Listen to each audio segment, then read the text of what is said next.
Hi Grace family, happy Tuesday of Holy Week. Want to share with you a little bit about the daily readings for Holy Week. You'll notice that the psalm is from Psalm 34, and Psalm 34:18 happens to be one of my most favorite verses in the entire Bible.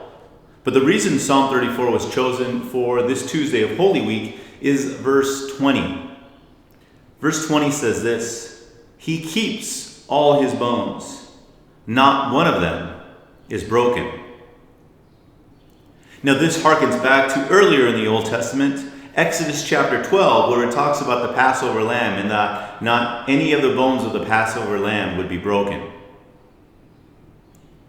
Now the Gospel of John picks this up. In chapter 19, it quotes Psalm 34:20 in relation to Jesus and his suffering and his death on the cross, that not one of Jesus' bones would be broken.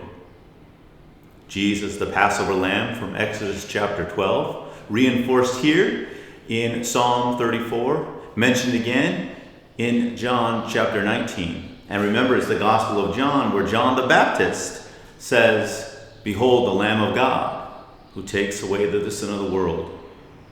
Jesus there in his suffering and in his death, the crucifixion on the cross, not one of his bones was broken. Jesus himself is our Passover lamb. Now, the gospel reading for this Tuesday of Holy Week is Matthew chapter 22. And there we have Jesus teaching in the temple. Now that brings us to Tuesday of Holy Week. Many centuries ago there in the first century, Jesus, Tuesday of Holy Week, it seems that he spent most of the day teaching in the temple. It was there, Jesus teaching in the temple, where he confronted many of the scribes and the Pharisees. It was there in the temple where Jesus declared that the temple would be destroyed. In 3 days it would be built up. It was there also where the disciples asked Jesus, "Well, when will these things be, and what are the signs of the end of the age?" Two different questions, and Jesus answered both questions successively. We see that answer beginning in Matthew 24.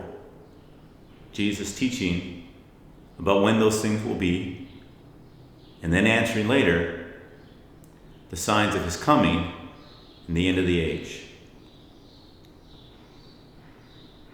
Keep doing these readings for Holy Week and keep celebrating this most holiest of weeks with your family.